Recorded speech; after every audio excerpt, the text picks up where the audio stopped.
kahit mahirap na trabaho, okay lang. Masaya naman po. Dahil yung trabaho namin ay marangal.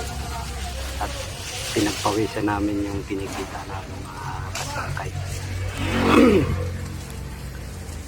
Yan yung dinilidera namin na pinalagay sa second floor ng customer. Doon yun sa second floor pinalagay.